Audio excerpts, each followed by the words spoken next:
The Timeline is a Blue Wire podcast.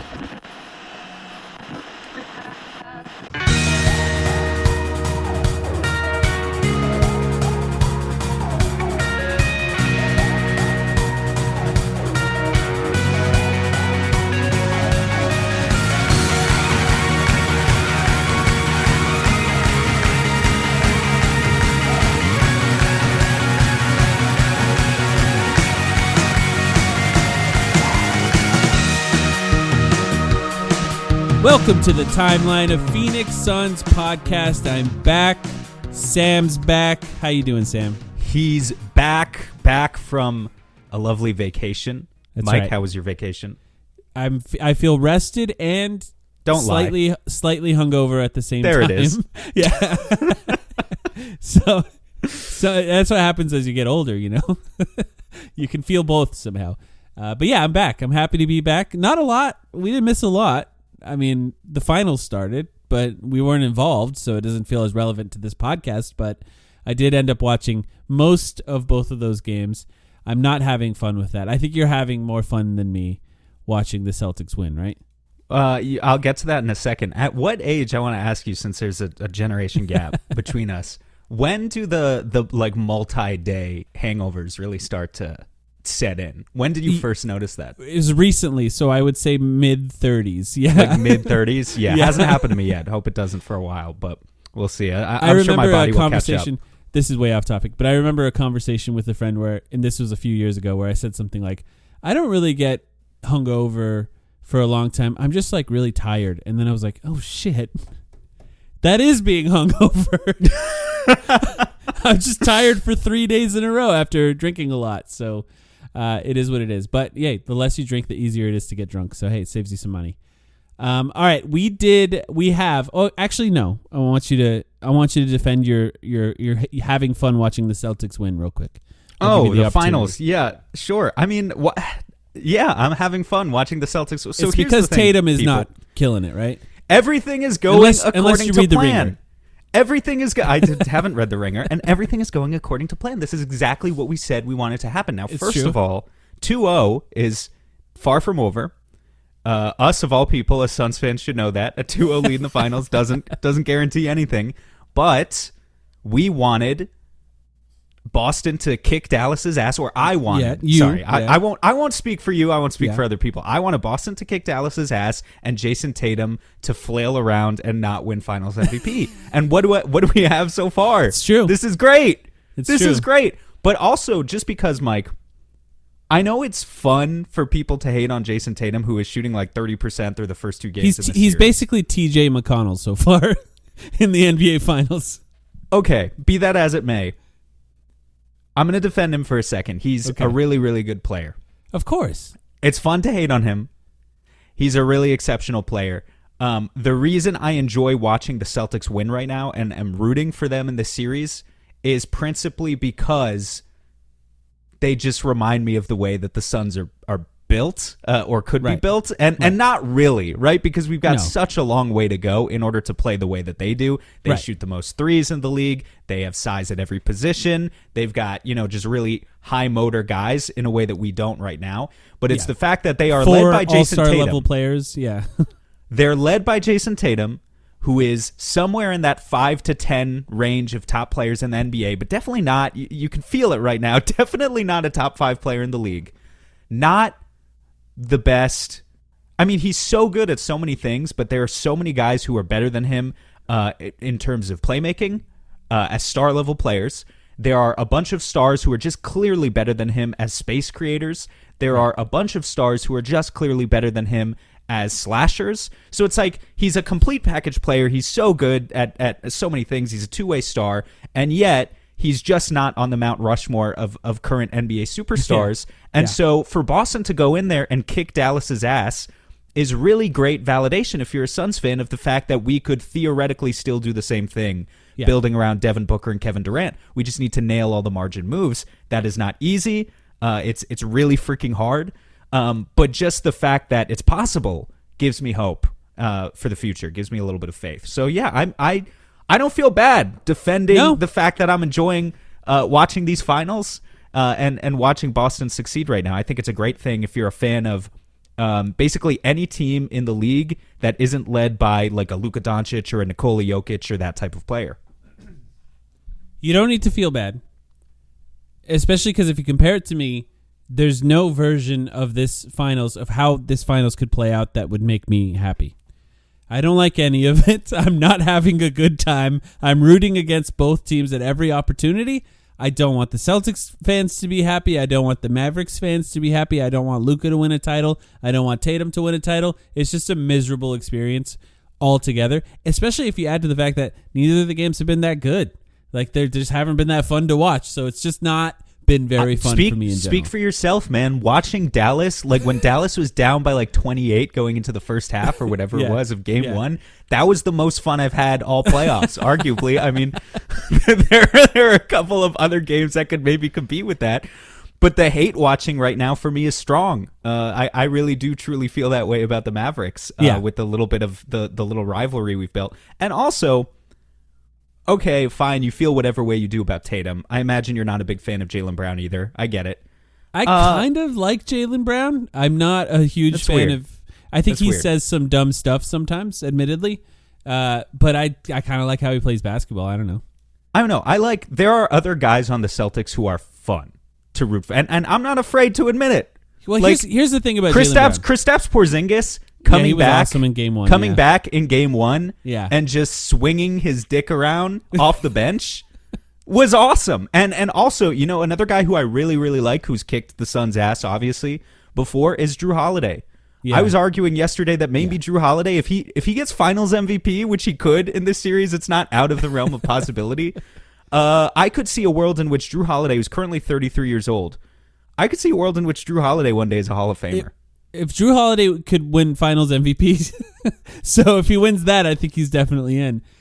He rocks. I really do like him, and he's awesome, even though he's one of the reasons the Suns did not win an NBA title. I understand. I understand what you mean. You can have fun with it. The reason I think I like Jaylen Brown more than Jason Tatum is that I think what makes me dislike Jason Tatum is the extent to which people overrate him. And this is not to say that he's good, but I do think people talk about him a tier higher than I think he is in my mind. And I think the opposite is true of Jaylen Brown, where people think he's a lot worse than he actually is. So it makes me like him a little bit more because there's no overinflating his value, except by, you know, Celtics fans in general. But from the NBA sphere in general, I think he's kind of underrated almost. But anyway, we did ask 4 questions from last you thing, all. I've got one last point on the finals. Just one last thing. Coaching battle.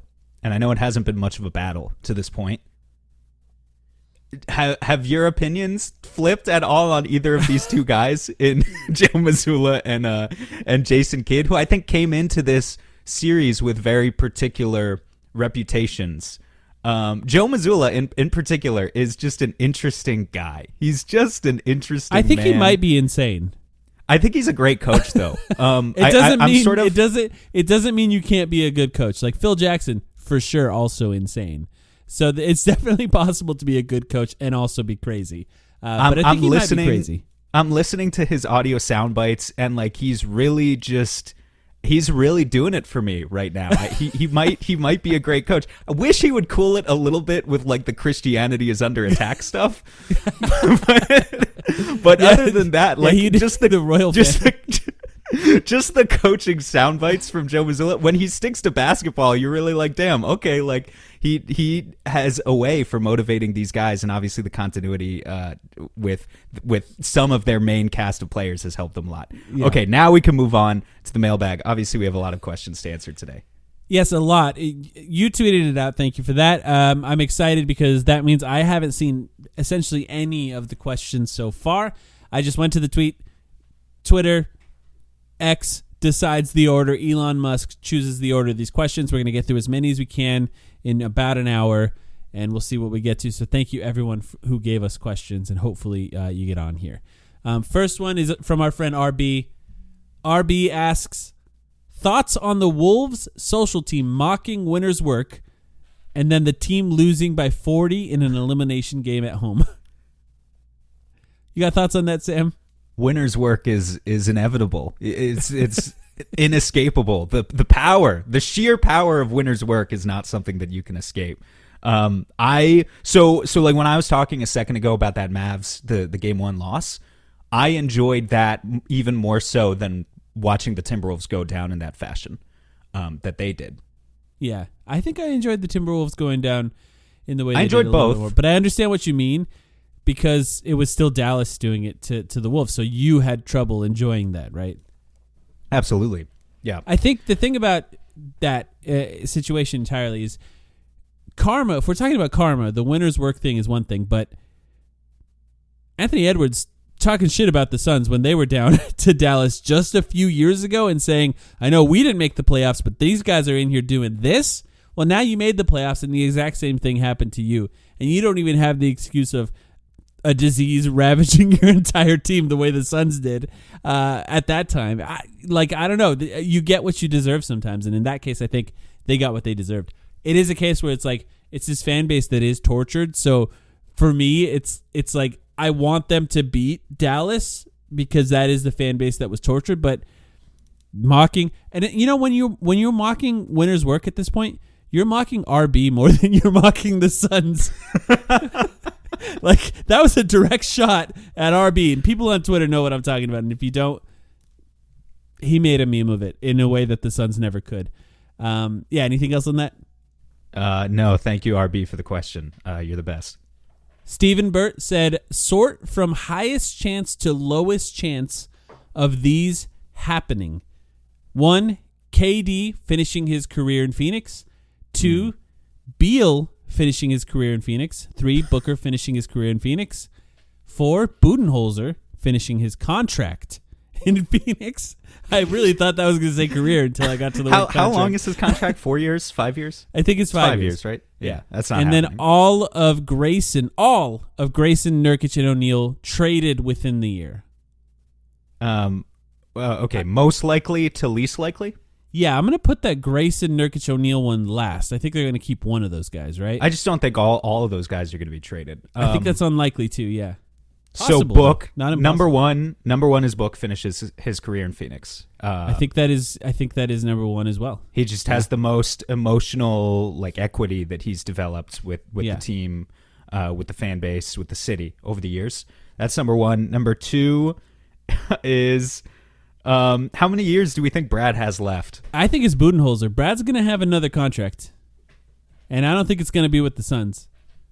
You think it's Budenholzer number 2? You think Budenholzer's going to get 5 years? I guess it could happen. No, it's not really that I think he's going to get 5 years. I just think it's more likely than KD and Beal finishing their contract in Phoenix. All right, so let's say Book 1, Budenholzer 2. I feel like then KD has to be 3. Or is Beal 3? Yes, because he's he can't older. Move his contract. Yeah, KD's 3 because he's older. He has like 3 years left, maybe. I don't know. Yeah. Maybe he has 5 years left, but yeah, who knows? And then Beal in theory could play like another 7 or 8 years in the NBA. I don't see why not. Yeah. I don't know that he will, but he could. So yeah, I guess he'll go 4. It'll be like when people go, "Hey, remember when Michael Redd was on Phoenix?" Yeah, that's what Beal will be like at the end of his career, right? Yeah, he used to be an all-star. Brandon Roy had a few games. Yeah, what was the team that Brandon Roy went to after Portland? Didn't he have like a few games somewhere else? Did he go to another team after Maybe Portland? He didn't. Maybe he I didn't. was thinking of like Brad might be like Vince Carter, where I feel like there's an entire generation of NBA fans who like grew up watching Vince Carter on like, I don't know, a million different teams, like the Mavericks and the Grizzlies and the Hawks. And we're like, wait a second, Vince Carter used to be a top 10 player in the NBA, like a whole generation prior, like 15 years prior. And that's sort of going to be Bradley Beal, although he's probably never as good as Vince in the first place. Yeah. Where else did Brandon Roy play? I looked it up. Hold up. He retired. Oh, Minnesota. And then came back and played 5 games for Minnesota, yeah. Wow. And for some reason, that was stuck in my head that it happened somewhere. And I don't think totally that's forgot anywhere about close to that. Bradley Beal could be a defective player, but after his contract in Phoenix, he's definitely probably not going to sign like a max contract or anything, but easily he could be a guy who signs somewhere and plays just a different role as a player who makes a lot less money. And he'd be very, very valuable at a lot less money too. So he's definitely going to play more. And maybe he does continue to play in Phoenix. All of these things are possible. I don't know. KD finishing his career in Phoenix is interesting too, because I almost want to put that one last. just because I just feel like he's going to play a really long time. Like he could be a guy like Shaq played on a few teams at the end of his career and you just forgot about it happening, like Cleveland and Boston. And that could be a thing that KD does until he's like 41 or 42, just continues trying to just win. because he loves the game or because he's trying to win. I mean, KD's it's interesting he's capable even if he doesn't play a lot. KD's one of those guys where you really do wonder what he's going to do when he has to leave basketball behind because, like, I mean, he's got so much money. LeBron obviously wants to own a team. I don't know if KD has expressed any interest in getting into some sort of ownership or I don't really see him as a coach. Obviously, I'm sure he could do it, but I don't really see that as something he'd have interest in if I had to guess. So, yeah, maybe he'll just try and squeeze out as much from his career as he possibly can. Isaac asks, he said, you've answered this question before on the pod, but not with the current roster. If you could combine any two role players' skill sets into one player, which two would you choose? This is easy for me. Do you want to guess? Do you have an option? I can tell you mine, but I'll give you an opportunity since I have one right away here. Any two players on the team right now? Any two role players, yeah. Grayson Allen is a role player, correct? I would say everyone is except the big three, right? Yeah, I mean, like, give Josh Okogie Grayson Allen shooting. That's awesome. That would be a decent place to start. I would give Yusuf Nurkic Grayson Allen's shooting. Yeah, I mean, I probably should have thought of something like that. It's easy. Yeah, it's funny. Make Yusuf Nurkic essentially a 50% 3-point shooter. Are you kidding me? That'd be amazing.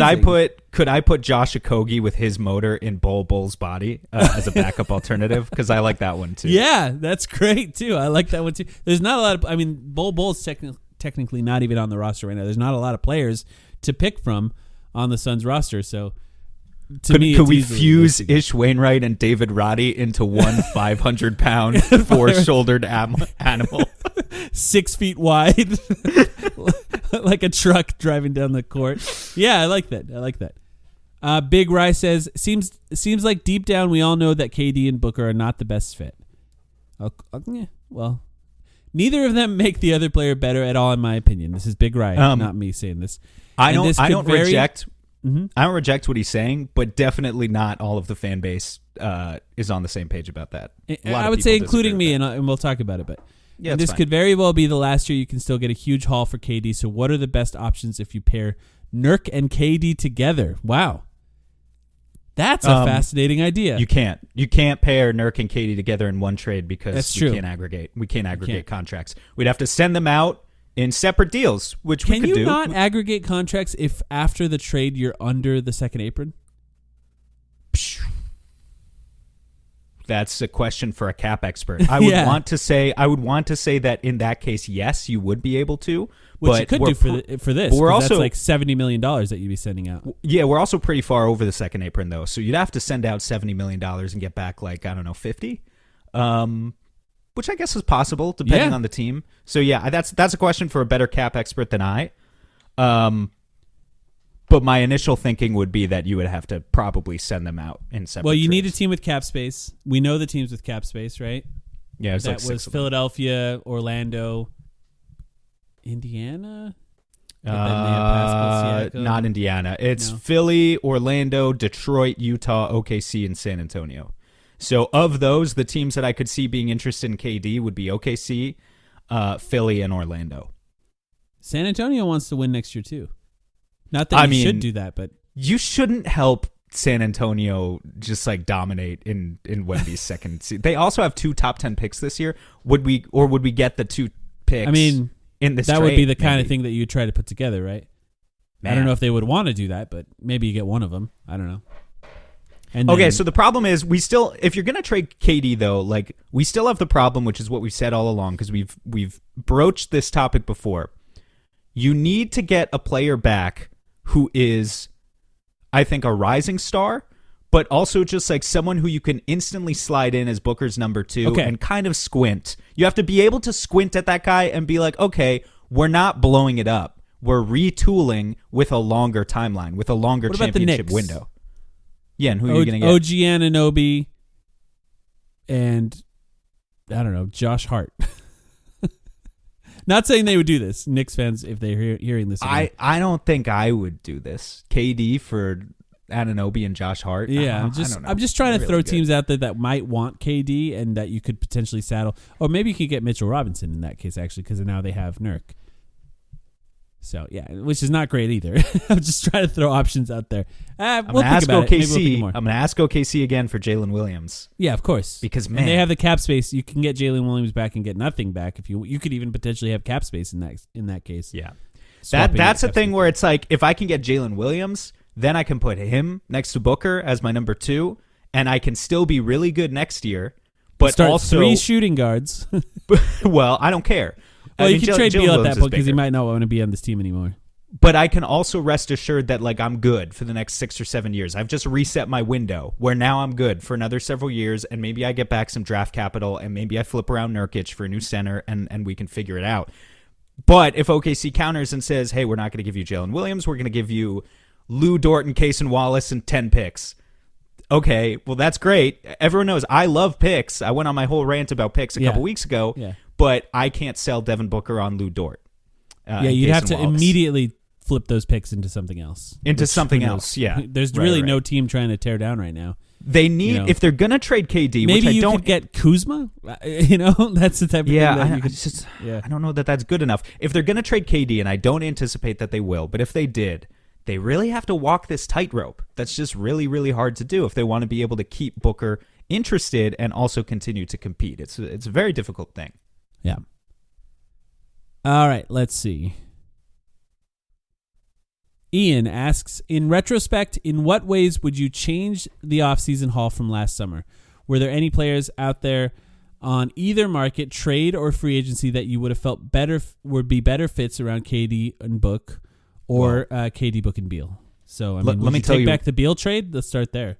I would take back the Beal trade for sure. The problem is they did the Beal trade first, and then everything else was kind of fallout that happened as a reaction to the Beal trade. Because, like, the instant guy I think of is, like, imagine instead of Bradley Beal, if there would have been some way that we could have gotten Drew Holiday as our without a doubt. third guy around without those a doubt. two. Yeah. Would have been so much better. He's a better point of attack defender, better off-ball shooter, better... he does the things that Booker and KD don't do well. A better natural point guard playmaker. He just would have fit so much better next to those two compared to Bradley Beal. So, like, that's the first guy I think about on the trade market. But Drew wasn't traded until September. Well, until the Ayton trade. Right, until the Ayton trade. And then, he was traded twice. He was traded So you would twice try to within get a week. involved with Ayton in a way that gets you Drew Holiday back, which I'm not sure the Suns could even potentially do, but maybe they could have. I don't know.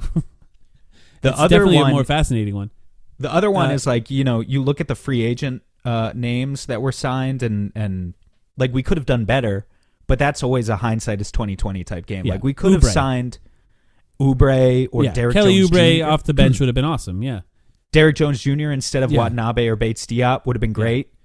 I don't know who else was out on the market last year for wasn't a lot contracts. of really great minimum contracts, but those are the two guys that definitely stood out, and that's what Everyone hates Drew Eubanks, and with good reason, but I hesitate to say that there was like a minimum contract center on the market last year who, unless maybe someone can correct me if I'm wrong, but like, who could they have gotten that would have been substantially better? Like, maybe you get Andre Drummond. Yeah, that's even probably he better wasn't than a minimum. I think he made $5 million. So really, okay, yeah, maybe he wasn't even a minimum. Maybe you get Kevin Love. Like, then you get a guy who shoots threes, but like, he can't defend. So I don't know. It's hard playing the minimum game.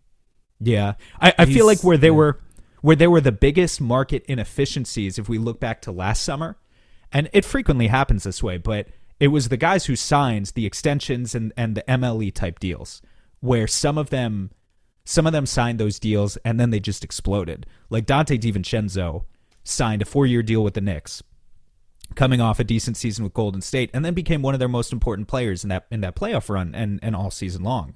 Or like Kobe White, this whatever extension he signed with Chicago was around like $10 million, I think, and then he became one of their most important players all season. So obviously the Suns didn't have access to that type of money to offer those contracts to anyone, but that's often where a lot of the most underrated guys are. They got to figure out how to get Kevin Love. Kevin Love said his favorite teammate ever was James Jones. I'll just keep saying that, and maybe someday he'd sign on the Suns. He's not. He's old. Don't get me wrong, but he's a big who shoots threes, and they need He can still shoot. He can still pass. Yeah. Unethical Pooper says, what if Matt Ishbia blows through the second apron in a historic way by offering Royce O'Neal $30+ million for 2 years with a team option? They're not allowed to, no. If that's what you're going to say. Yeah, no. I don't think they can do that. There is a limitation on the amount they can offer him. I guess I don't know if this is an actual rumor, but like what we speculated on what they could offer him is close to the highest amount that he could potentially get. Yeah, because it depends on his previous contract, right? Yeah. The extension has to be like I don't know off the top of my head. 175%, I think, or something like that. Something like that. 150, 170% of the previous contract is where the next one starts. Unless you're going to, I don't know, offer a full-blown like 4-year max, which they would not do for Royce O'Neal. But I guess if the question is theoretically if they did, well, what is the sorry, I'm just trying to think through this one on the fly. What is the luxury tax penalty for offering Royce O'Neal a max extension? I wonder. It'd be a lot. It has to be. Yeah. It has to be dozens upon dozens of millions extra plus the millions money you that paying Ishbia would have Royce to put O'Neal. up. And then you end up maybe not being able to trade him because what do you even end up trading him for? If the Suns had picks and they had an expiring $30 million salary, that would be different, which I guess they do. They have the 2031 pick. And, if a team is really trying to tear down at some point, Kyle Kuzma, I'll mention him again, for example, and they're just like, yeah, give us the 2031 pick. You can have Kyle Kuzma. Sure. Like, that's the type of thing that you could potentially do. It'd be fun. It'd be fun to see that. It's not my money. It doesn't really impact what the team can do because they're all going to be minimum contracts outside of him anyway. What I'm learning tonight so far is that you're a big Kyle Kuzma guy. Yeah. Well, it's hard to find a team that has a good player that wants to be bad. They might be the only one, right? A good player who wants to be bad. Oh, you mean the team wants to be bad? The team wants to be bad, but they have a good player that they could potentially trade. I thought you meant Kyle Kuzma is a good player who yearns to be bad. Well, which in is some a very ways. funny way of it's a very funny way of putting it. Yes, Washington wants to be bad, and Kyle Kuzma is good. I feel you on that. Yeah.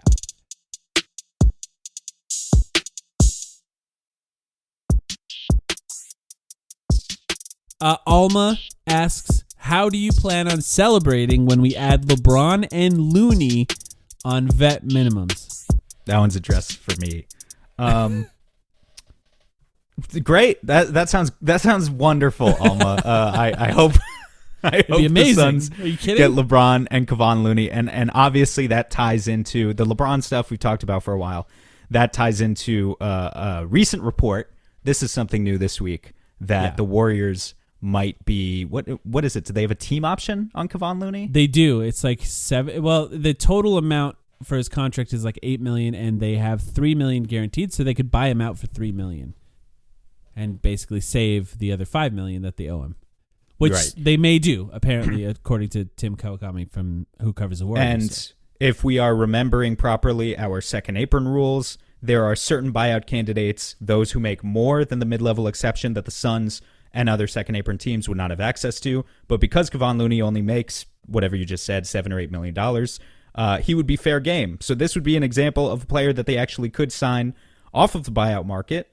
And I think he's, not as good as he was probably a couple years ago in that championship run. But yeah, I'm all for it. Kevon Looney he's a good player. Uses his body in a really honorable, sacrificial way. Yeah. Not the most skilled of players, clearly, but he's a workhorse. And he built kind of his entire NBA career, his entire reputation off of that throughout the past several years in Golden State. And yeah, I'd be happy to bring him aboard. That other guy too, by the way, LeBron James, not bad. Yeah. Yeah. I really have to decide which jersey to buy, I think. With Kevon Looney, I think there is the case to be made against him that the Warriors consistently got better when he stopped playing this last year, which is true, and that's why the Warriors might actually just let him go. But they are the Warriors, and they're just built differently than other teams. Draymond Green is a non-shooter, but he's vital to their system. So him playing with other non-shooters impacts their ability to do anything, especially if they're not cutters, like they do have options for cutters.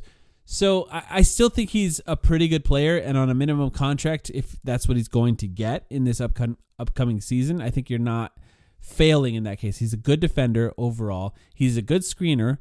Not overly athletic at the rim, so you're not going to get that sort of gigantic rim running. Like even Drew Eubanks could probably out-jump him at the rim.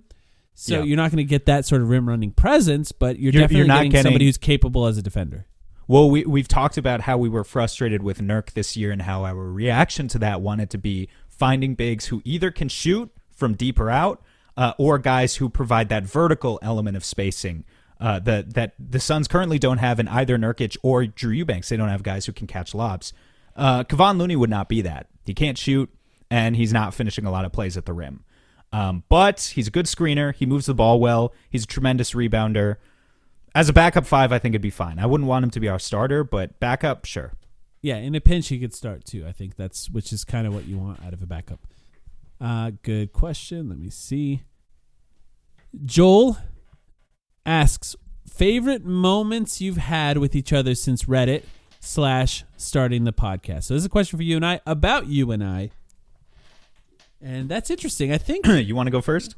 I think the first thing that comes to mind is having JJ Redick on the podcast, because it was like it felt kind of unbelievable that was happening.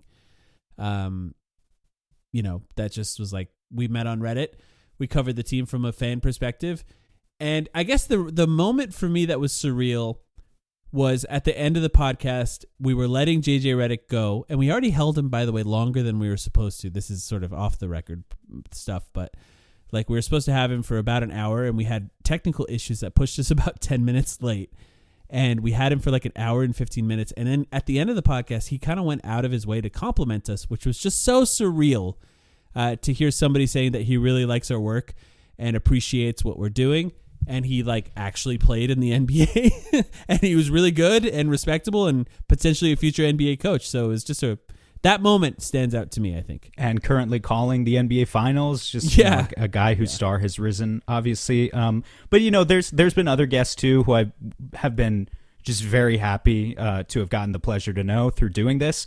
If I had to line up all the moments though since the inception of the pod, definitely the most surreal was meeting Mike in real life. Yeah, that was weird. Yeah, it's because it's weird when you meet. It's weird when you meet online, and I think a lot of people didn't even realize that we hadn't met in real life until we had already been doing this for about 3 years. 2.5 years, 3 years, yeah. 2.5 years, 3 years. First time we met in real life, I came out to Phoenix during the 21-22 season. This was early on in the regular season where they ended up setting the franchise record for wins.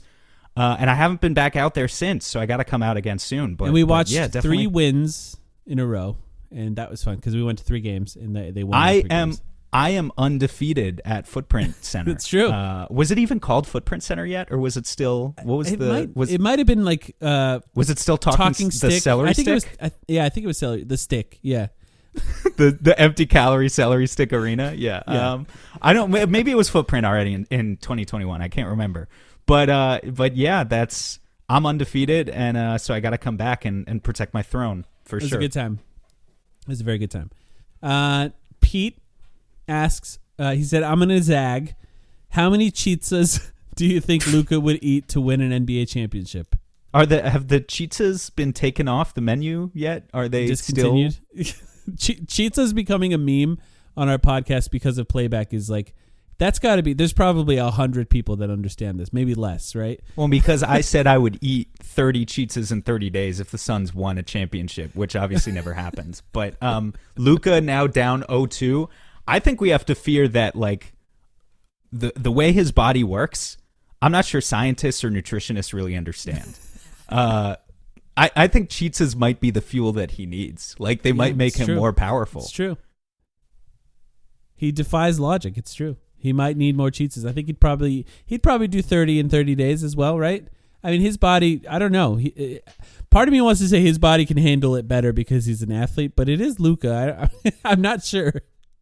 Different kind of body for an NBA player. Well, the crazy thing is the pizzas aren't even, like, they're not that calorically dense.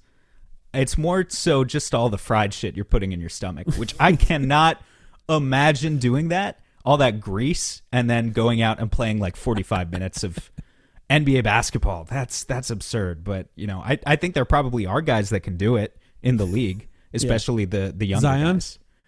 Oh, Maybe. It's a weird, like, we don't recognize often enough, I don't think, that like this is a weird sport that we all follow and talk about where like we talk about players like either they're athletes or they're not athletes, and I think this is something that like any former player would confirm for us. right. Like They're we try all and, athletes, yeah. well, yes, literally yes, but like we try and put guys in a box, but there's 100 different types of athletes, or there's 100 different types of ways to be athletic in the NBA, and no better way of showing evidence of that than the fact that guys like Luka and Jokic dominate our league at the moment. It's insane. All right, Mikal Bridges fan says, coming off a career year and signed to a team-friendly contract, do you think Grayson Allen is more valuable to the Suns as a player or as a trade asset? It's a really good question. Yeah, I agree. I think it's trade asset, though. Only because I didn't want to say it. Bradley Beal has a no-trade clause. Truthfully, that's really what does it for me. If Bradley Beal could be traded against his will, I hate to say it that way, but just against his will to a team so that the Suns could recoup assets for him as a player, then you keep Grayson Allen and you move that potential, the player you get back to a different position, like a 3, like a bigger player, and you start Devin Booker at point guard, Grayson Allen at 2, whatever player you traded Bradley Beal for at 3, and then you have Kevin Durant at 4 and whoever at 5. That would be ideal, but because you can't do that, Grayson Allen is the guy you can move. If Grayson Allen had a no-trade clause, obviously he wouldn't be a trade asset either, but that's kind of the situation the Suns are in that their 2 of their big 3 are shooting guards, so it's hard to have another shooting guard coexist with them for the long term. It's really difficult. I'm holding out hope that Grayson's stock will continue to rise in such a way that maybe you don't even need to trade him. He's entering his 30s, or he's about to be 29. That's when the white players peak. He's about to hit his Steve Nash arc next season. I don't think it's entirely unheard of that Grayson like averages 18 points per game next year. It's possible. It'd be awesome. You clearly disagree with me and just want to move on to the next question. I think it's absolutely possible. I just think it's really difficult on this specific team that he does that. You let him shoot more. Yeah. Give the boy confidence. Yeah. That's all he needs. He just needs someone to inflate his ego a little bit, gas him up. He can do it. That's my guy. Tyler Christensen says, would you rather keep Drew Eubanks or sign Kevon Looney? Come on. I mean, come on. Yeah, the part of me is like both of those guys had a relatively similar season in that everyone thought they were pretty good last year, and then this year they kind of sucked. So it's a pretty good question overall.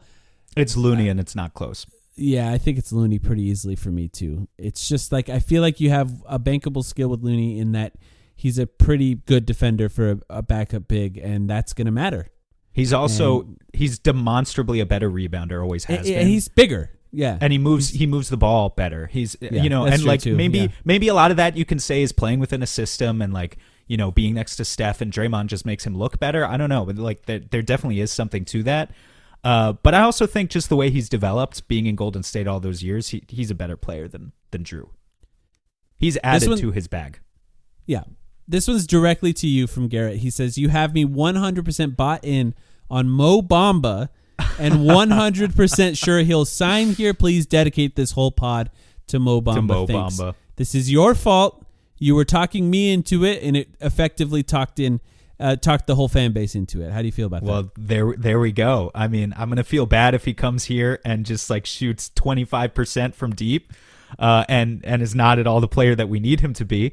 But if there's any free agent who like you could envision kind of having that Brook Lopez arc under Coach Bud, Mo Bamba feels like you have a chance, right? He just feels like you have a chance. Yeah. That's all I'm asking for. I just need a shot.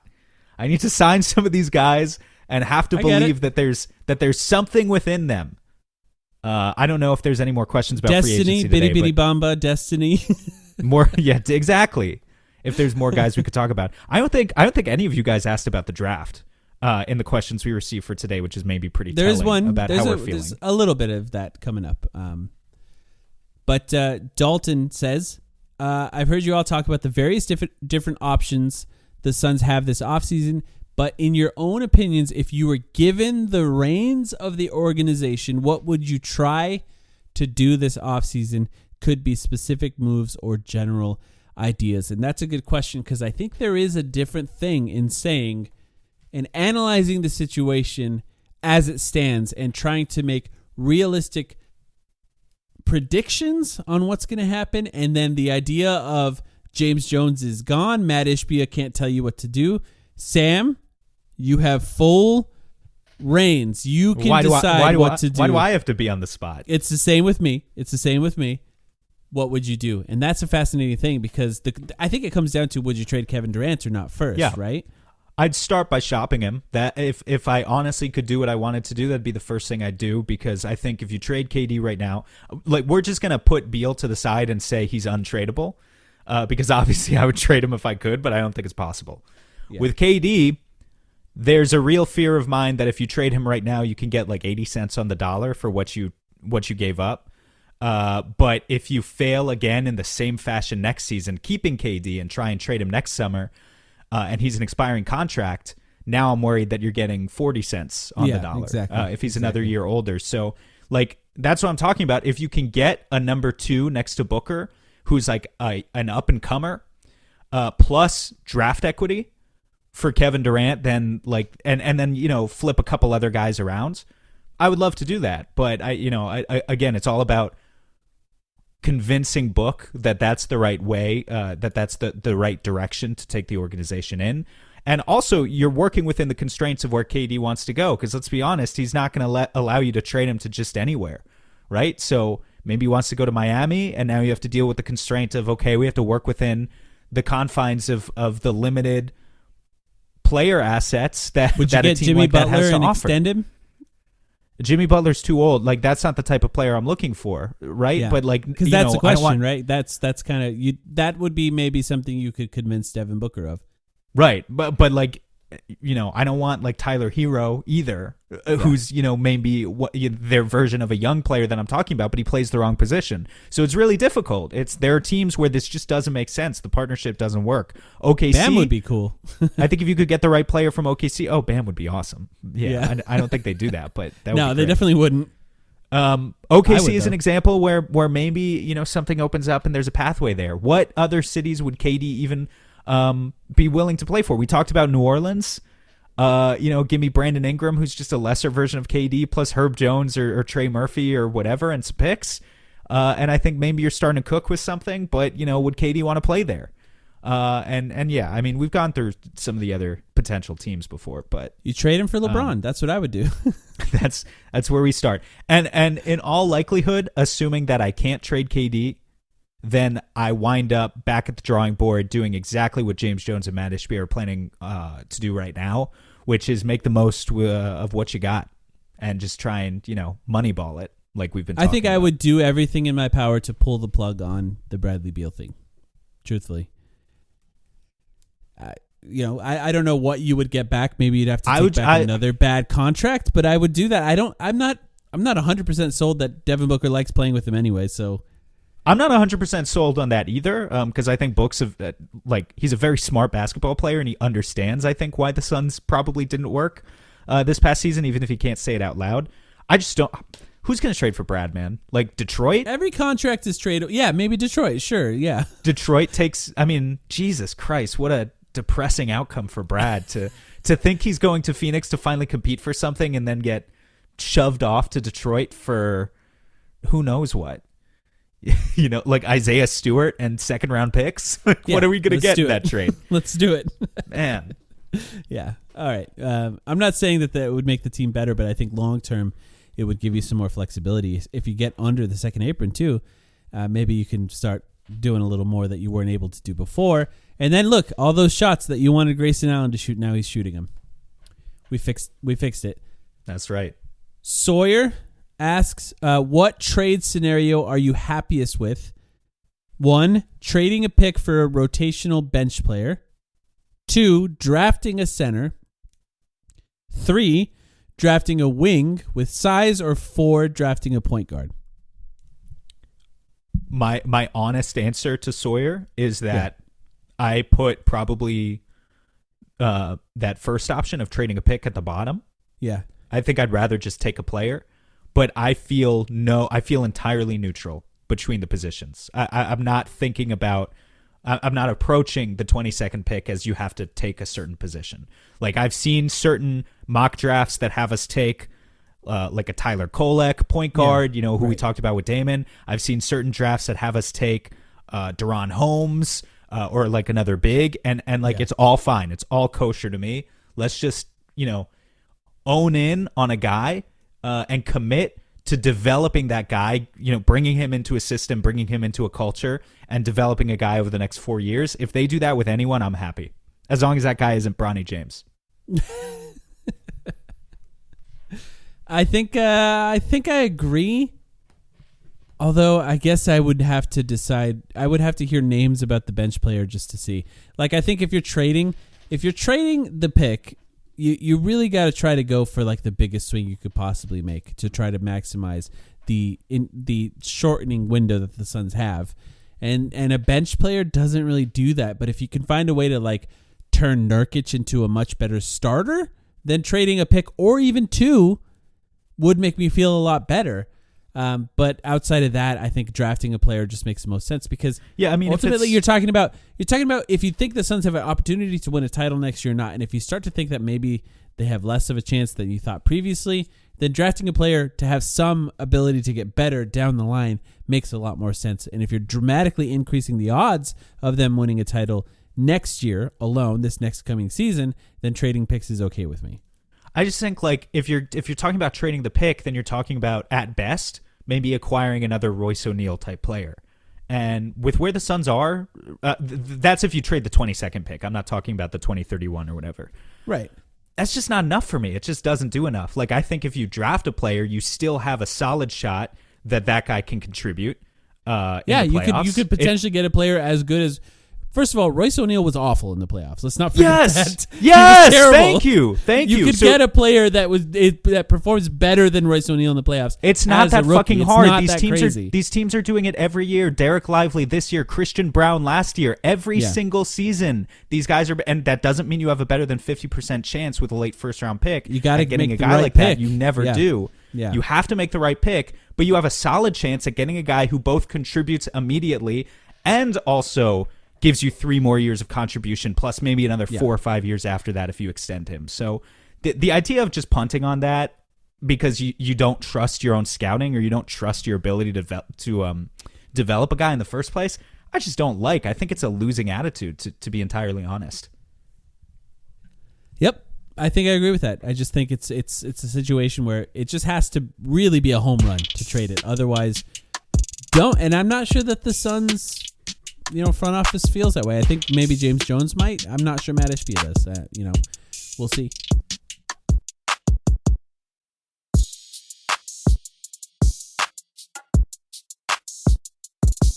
This is also from Sawyer, would you guys ever go full-time in journalism if the opportunity presented itself? And I would say in sports journalism, I probably would not. I think that the people that are capable of doing it for a long time, I don't envy just how difficult that is. It's hard to jump around constantly. It's hard to deal with an industry that's constantly changing. The advertisement model of it is constantly changing, and it just feels like in so many ways, a lot of these people are constantly spinning plates, and I really respect them for it. I just don't think it's something that I could do for a long period of time. So I'll say a couple things. First, the thing I always say about this is I feel incredibly privileged and blessed to have the platform we already do, right? The other thing that I think I don't talk about as often, though, that like at least on the podcast, so I'm not sure if many people know, but I don't work in sports journalism, but I already worked in journalism in the behind-the-scenes role for several years, all the while doing this podcast as my side gig. But my full-time job was in local journalism, and it's a tough industry. And I got laid off last fall, and I sort of washed my hands of it and said, okay, that's it. It's an industry that is in constant change and is just really, really difficult to commit to as a path. So I don't know. I mean, like, who knows what the opportunities will be for us in the future? But my inclination is to say no there, Sawyer. Yeah, you get me a Stephen A. Smith contract? Yeah, sure. But only one guy gets that. That's the reality. And Stephen A. works really hard. I mean, like, make fun of Stephen A. all you want, but even Stephen A., I think the thing that people don't realize about, like, maybe he's not the best example because, like, he really gets paid a shit ton of money. But the number of journalists out there who are constantly working weekends and holidays and night shifts, and they're doing it for garbage pay. People don't realize that so many of them are doing it for garbage pay, and they're doing it for non-unionized positions where they can be laid off, and indeed are getting laid off every year or other year. It's just tough, man. I mean, like, there are industries where you can sacrifice sleep and family time and personal time just like you would in journalism, but you get paid twice or three times as much. So for a lot of people, the cost benefit just, it isn't there. That being said, I love sports. And so I understand why so many people make the sacrifice. Sports are awesome. The ability to talk about sports in front of a platform of people is a beautiful privilege for anyone who gets to do it. I think that there's a lot of people that contribute to us through Patreon, through buying merch, or just listening to the podcast. And I just think I'm very grateful that enough of those people are doing that so that you and I can continue doing this, because it's a lot of work. It's a lot even for us who don't do it as an actual day job. So I appreciate everyone that makes this possible. Matt Austin says, where do you rank the Suns now in terms of an NBA destination? I see a lot of sky is falling this offseason, but even if things do go to shit next year, I think Ishbia / the city / the weather have me out of the despair I felt with Sarver at the helm.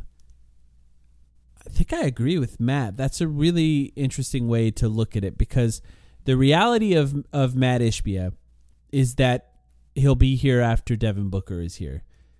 And that's the thing about owners that sucks sometimes, right? You don't get to trade them. If you have a disgruntled superstar or whatever, you can trade them.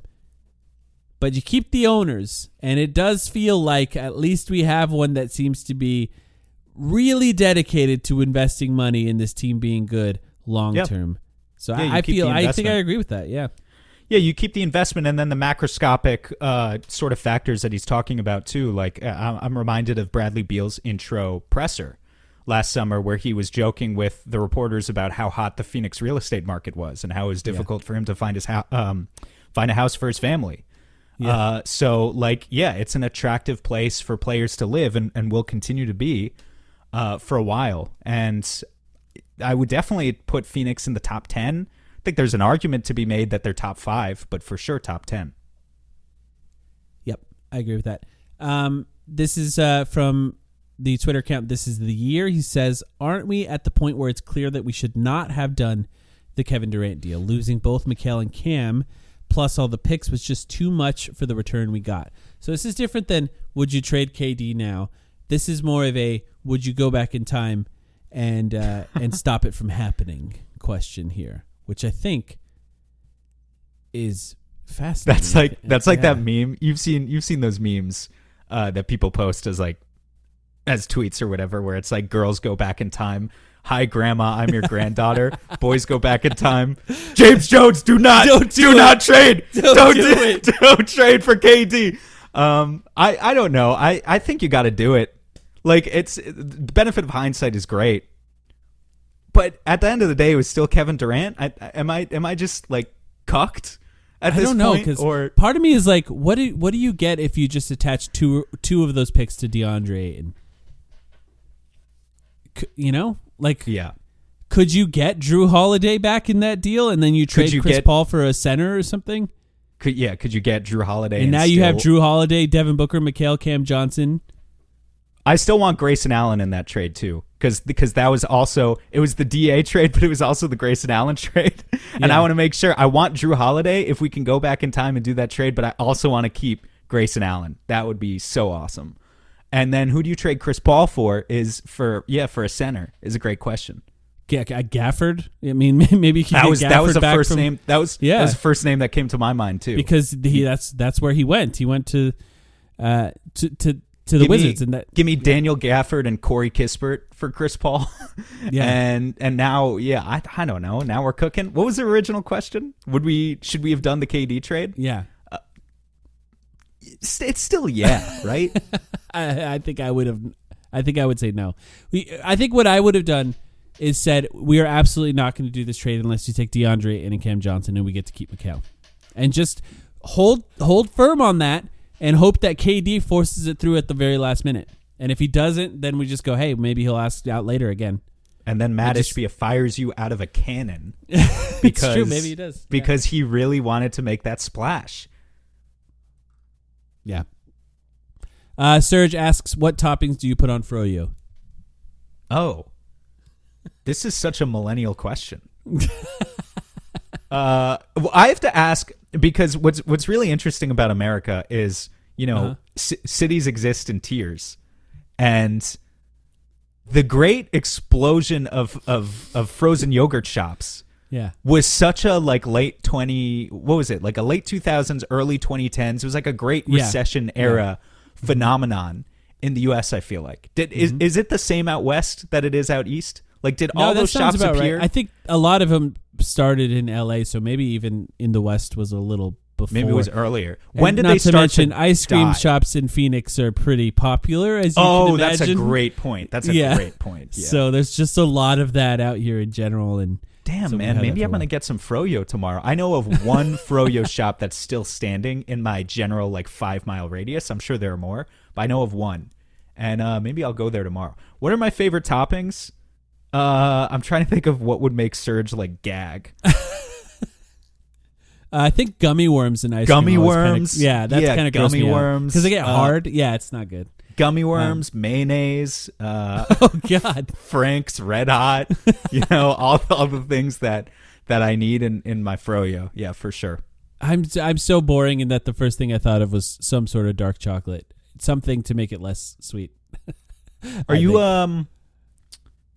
Yeah, I mean, what do they have at all those places? They have M&Ms and shit. They have a million different types of syrups. Do you like coconut? Yeah. Are you a shredded coconut Not really. guy? No. I mean, I'm not entirely against it, but I don't really like it either. Okay. Sorry. All right. This is Chris Anderson. At what point or what situation do you think the Suns would have to be in for you to be okay with trading Book, whether it's this season or future seasons? Oh man. I think to be okay with trading Book? If the Suns were just fucking awful, then I would be like, just get rid of him. We can't torch. I feel like we already, in a lot of ways, wasted the beginning of Devin Booker's career, the Phoenix Suns, and impacted his reputation in a way that people still use those first 5 years that he had in Phoenix against him to this day. And if that starts to happen towards the end of his career, I just wouldn't feel great about that as a city. Yeah, I also need Book's body language, because who knows what he would say out loud. Although, I need him to express some desire to get out of here, whether through his body language or through the actual words that he's saying to the media. He needs to be giving some indication that, okay, this is over. And I understand what that would do in terms of creating a media frenzy and maybe driving down his market and his trade value. Who knows? But yeah, that's the type of player with all that he's given his franchise. I don't think you move on until it's really clear. It's like a Dame Lillard situation at this point, honestly. Dame Lillard or Bradley Beal? I mean, 11 years. Yeah, maybe, yeah. So that's with Bradley Beal, they were never as good as the Suns have been. So at least the Suns have done a better job there. But they have to continue to be a good team to give him opportunities, not necessarily to win a championship every year, but to compete and to be on a good team every single year. And I'd feel better about that. Only one team wins every year. So it's the thing, though, is that impacts the NBA no matter what. Is if you get close a few times, sometimes players want to move on. I don't really think Devin Booker is like that, But we'll have to see because it's a test to continue to lose year after year and get close. All right. Suns Forever says, which shows do you guys watch and how do you pass your time outside of basketball? You watch everything, and I watch nothing. I mean, I'm trying to think. I'm not watching anything really right now. I'm trying to actually think. I watched the first episode of that Star Wars Acolyte show. It was okay. Like sometimes I check stuff like that. I don't know if I'll continue with that. I liked Andor, the other show. Yeah, I don't know. So I feel like such an outlier these days because my thing is like TV shows get to me really late. Like I'll pick up TV shows when other people are like not super late. There are people who get to stuff later than me. There's people who don't watch anything. But like the last show I was probably watching was like Shogun. I like Shogun. That's a good one. Which was awesome. But yeah. And I'm thinking of like other shows that are coming back soon that I'm looking forward Severance, to. Like for me, Severance haven't seen Severance. I'm looking forward to The Bear season 3. I'm looking forward to the next season of The Boys. Yeah. But like in general, these are shows that like I tend to get to a little bit later. Like I'm an opinion follower, not an opinion leader, very much in that regard. But where I'm different to other people is that I still really fucking like movies, and I feel like I still love the experience of going to the movie theater, whether it be my local, like AMC Regal Cinemark type deal, like a big chain, or if it's, there's the independent theater right near me that shows all the indies and shows foreign films and stuff like that. I love that experience. Or even just like finding things on streaming. I'm cool with that too. But I feel like I don't know. I feel like movies are dying in our culture and TV shows is where it's all at now, and I haven't entirely gotten on board with that switch. So often I'm just in the mood for like an hour and a half or 2 hour long movie. Did you see Furiosa? We haven't talked about that. Yeah, I just did. Perfect example. I thought it was great. I did too. Here's the thing.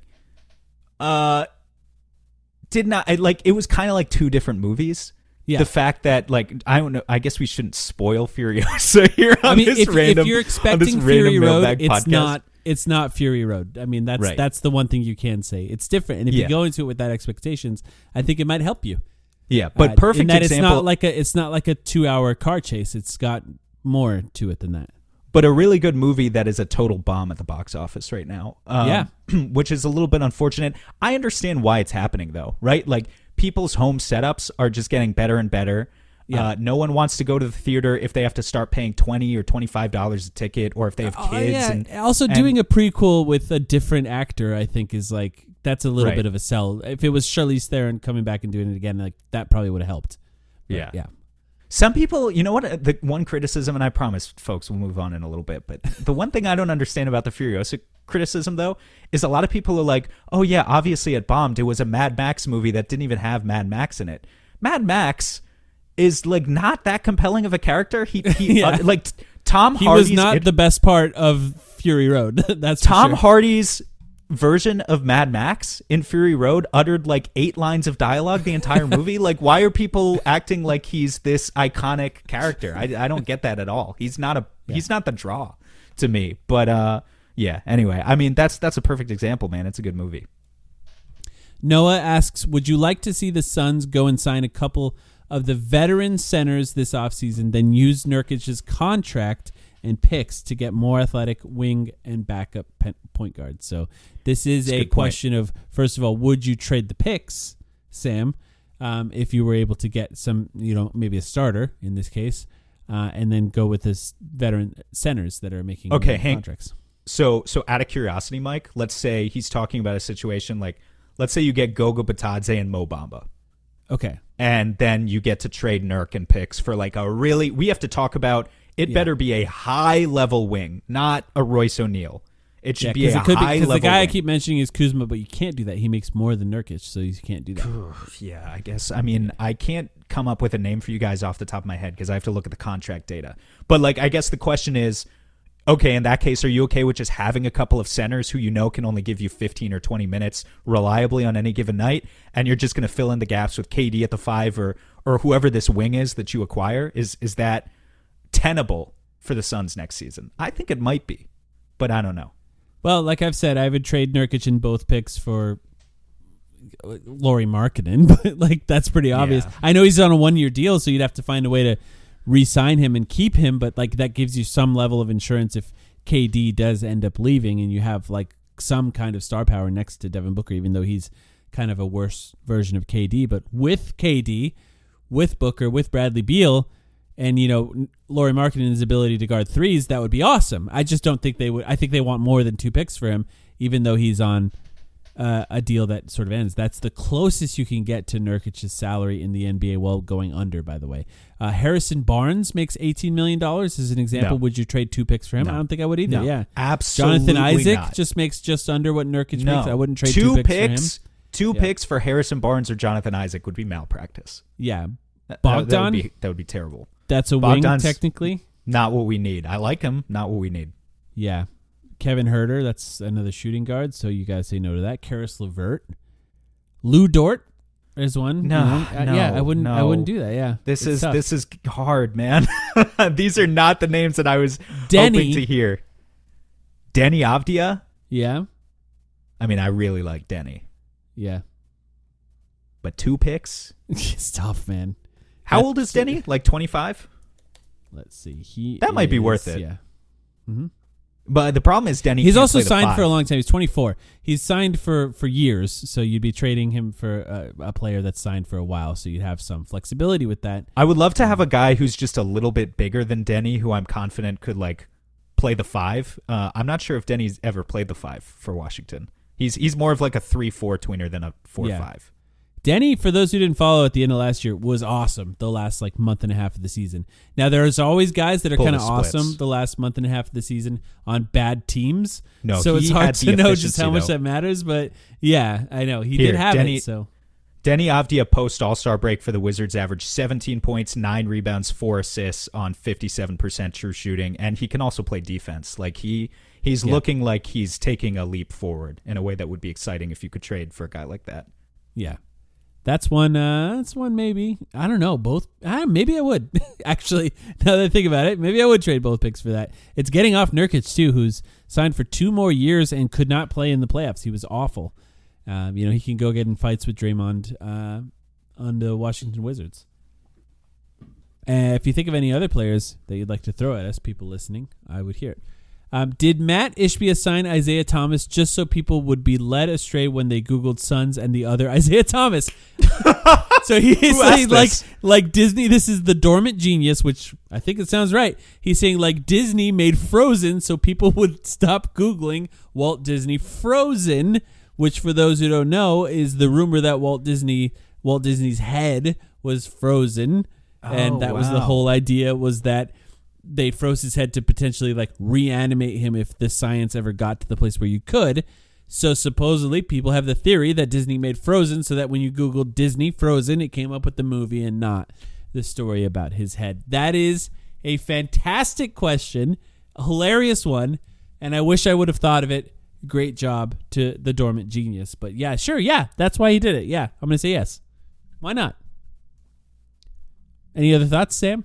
I mean, unlikely, but yeah, we'll go with it. That's fine. Did you know about the Frozen thing?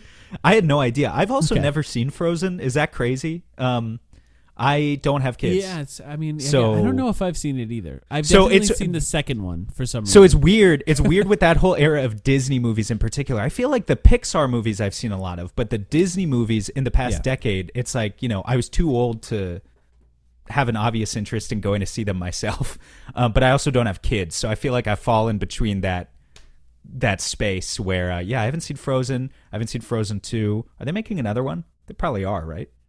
Yeah, I'm sure they are. Yeah, I'm sure. Yeah. There's money left on the table there. Talk about box office disasters. So Disney's had some recently. All right. This question is from K Law. What do you guys think about adding Marcus Smart? Yeah. I don't think there's any way to do that. $20.2 million next year.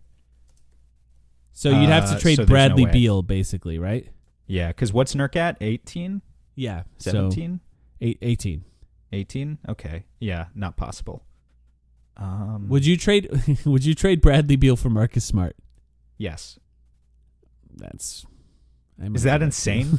I mean, a little bit, but Not really. I mean, it's about fit, right, too. So it's the idea of being like, can we get our Derek White, basically? Yeah, okay, wait, no. Who was trading for him. You know what? I reevaluated. I don't think I would. I don't know if I would either. I think I just came to my senses because I think I'm still thinking about Marcus Smart as if he's the 26-year-old Marcus Smart. He didn't play much last year. Well, he didn't play at all basically last year. Yeah. He's constantly injured, and he doesn't play in a way that's going to benefit being able to play when you're old. He's a psychopath jumping around like a maniac. Yeah. If you're trading Bradley Beal for Derek White, awesome. But if you're trading Bradley Beal for Marcus Smart, well, you're just trading two old guys for each other, except one old guy is a lot more talented. So yeah, I wouldn't do that. But he is a really great defender and would help the Suns, a point of attack defense a lot. So it's kind of interesting. I still don't think I would do it. If there's another way to do it, I guess I can't think of any other way because you can't aggregate contracts and the Suns don't have anything that's over his other than the big three. So you'd have to trade one of the big three for him. So yeah, I guess that's the only way. How do you see Bol and Okogie fitting into our future as a team? Do you think we will see Bud take advantage of their unique traits on defense? This is from Compass Creative. And I will start this by saying they are not signed, right? I mean, I guess Okogie has a team or a player option, right? Mm-hmm. They are not signed. I would like both of them back. I'm on the record about that. Yeah. Bol in particular, I think, is interesting in a Bud scheme because, he wouldn't be played at the 5. I don't think. Even though he can, we know he can kind of maybe protect the rim, maybe shoot it a little bit, but we also know that by far he was more successful when he was playing at the 4 this past season in tandem with either a true traditional 5 or with KD being the 5 or whatever. Bud has evolved his defensive scheme over the years to want to be a guy who shrinks the floor and denies other teams corner threes. This is a big thing, is if you're going to be in a drop defense, okay, you're going to give up some pull-up threes, but don't give up the easiest shots. Don't give up the shots at the rim, and don't give up corner threes. And I think implemented correctly, if he doesn't have as many mental hiccups as we maybe have seen from him in the past, and this is always going to be the critical issue with Bol, but if you can get through to him, you can really use him in a way that shrinks the floor and makes life difficult for the other team and denies other teams corner threes and that sort of stuff. So, yeah, I think he could play a role on a Coach Bud team for sure. I do too. Yeah, I think both of those guys could. I think Bol is the more interesting one with the way that Bud likes to play, because Bol basically never played at center for the Suns, and rightfully so. He wasn't very good at it this last year, but maybe Bud can do something different there. I think offensively it would look really good, and maybe that's enough. But yeah, if you could funnel them to the right guy, and it's a shot blocker like Bol, maybe you could do that. Let's do 2 more. I want to do one specifically because we didn't get to this topic, and then one fun one here. This is from Chandler, do you give KD the extra year this summer? We have yet to talk about this. Kevin Durant is extension eligible for 1 year because there's the over 38 rule in the NBA that he would have to sign a different contract for that. But he is extension eligible this summer, which would give him another year, which would line up with Bradley Beal's last year on the Suns as well, if you gave him that last year. So he'd be signed for 2 more years after this one. What do you think? I suppose it depends how much leverage we feel he has and how much pressure he and his agent apply, right? I'm inclined to kind of let things play out and not immediately offer that.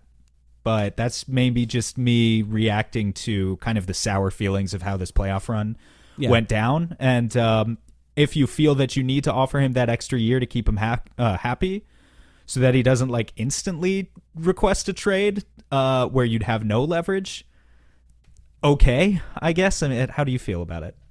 I would give it to him if you're going to keep him this year. If you're just going to keep him, then if you're going to trade him in the future, that extra year is going to help you at least a little bit. As long as he stays healthy, I really don't see any downside in having that extra year. He's going to play at a high enough level to probably demand that, or at the very least, there's going to be a team that will want him throughout the end of that. So I would just give it to him unless you're trading him this offseason, which is the other option, and it's something that Windhorst did imply when talking about this. He said, the league, at the very least, is keeping an eye on the Suns to see what happens with that extension. Because if he's not signing that extension, then things could go south pretty fast with him. Yeah, your only options really are sign him or don't sign him. But, with some guys, sometimes when they get to the over 38 rule, I mean, most guys are not nearly, or the over 36 rule, most guys are not nearly as good at that age as Kevin Durant. Most guys you're hoping to sign at a discount, right? Like we're talking about in our last episode, let's get Kyle Lowry, who's 38, for a minimum contract. So Kevin Durant, no matter what, you're going to be paying him his $50 whatever million. You're not over getting him 60 he could get on that extension year. But like you're not going to get him at a discount. You just have to sign him for that price. Yeah, just get it and whatever. It is what it is. And like you said, an expiring Kevin Durant, if you have to trade him next offseason, that's a worse case than 2 years, at the very least, if you're trying to negotiate with other teams. Last question, a fun one from Connor. Which movie franchise would you pick if you could only have one? Which movie franchise if I could only have one movie franchise? Yeah. That's crazy, man. I'll That's say not mine. fair. I think yours? I would pick Mission Impossible. Mission Impossible is a good choice. Because there's only one objectively bad one, which is the second one. And like the first four, at the very least, are like they have distinctly different feels to them. So it feels, the different directors and like have different approach to it. And they're all kind of fun and good. And then at the end, these last like four that they've made with McQuarrie, they're all pretty good. Like, they're all just like pretty good movies. So yeah, I think I'd do that. That's a really good choice, man. I am legitimately stumped. I have no idea. Yeah, you're not a franchise movie kind of guy, right? Like you're not a Harry Potter movie guy. No, I like the Harry Potter movies. Maybe I'd go with those. I mean, those came out. Good ones. There's a few really good ones. And they have different tones. Like the tone changes substantially throughout, and some of them are directed by like really prestigious directors. So maybe I go with those. I mean, those are nostalgic films for me because like I was growing up during that whole era. I am a franchise movie guy. Like I'm the one who likes fucking the Apes movies, and you don't. That's true. Although I just watched those. I just Yeah. watched those recently. That's not my choice. Yeah. I'm just not like a Marvel guy necessarily. Yeah, that's true. Or like Fast and Furious. I like the Fast and Furious movies. Yes, I've watched all of the Fast and Furious films. That might be my second choice. I was thinking about answering that. I laugh a lot watching those movies, and that they're horrible. It'd be fun. They're horrible. They really films. are. Yeah. I mean, my life wouldn't change that much if you eliminated franchise movies. I haven't seen Fast X. I've heard Fast X is horrible. It's pretty bad. It's pretty bad. The other place where my mind went is maybe the Bond films because they're going to keep making them too. There's a lot of them at least. Yeah. There's a lot of them, and I have a decent amount of faith that the Bond films they continue to make will continue to be pretty solid to good. That's true. So I could see myself maybe going with that. I don't know. There's a bunch of choices. All right, we got a lot done on this one, Sam. A lot of different topics. Thank you, everyone, for asking us questions. We appreciate you helping us out after I got back here and giving us a lot to talk about on this episode. We're back. I'm back. No plans of going out of town anytime soon, so we're going to get back on a normal Patreon episode Let's go. this week. So if you want to sign up there, patreon.com/thetimeline. We appreciate you if you did. Game 3. And if you don't, but you can be on our Discord as well if you do that. Game 3 or Game 4 playback, Mike, potentially? Could you? Yeah, let's do it. When is it? Could you stomach? It's Wednesday and Friday. Oh, I can't do Friday. So Wednesday it is. Maybe Wednesday. If you can stomach watching a game between these two teams, that is. I will hate watch it. I mean, that's the way to do it. I think that's what I'm doing. I did it anyway. I'm watching them anyway, so I might as well watch it with other people. You won't be able to see the stream if you join us, but we'll be talking, hanging out in the chat. And you can sync it up with us on Playback. If you've never joined us on Playback, it's pretty fun. It's just watching games with Suns fans. Playback.tv/thetimeline, and we'll tweet about it when it happens. But we appreciate you all, and we'll be back very, very soon. Thanks for the questions.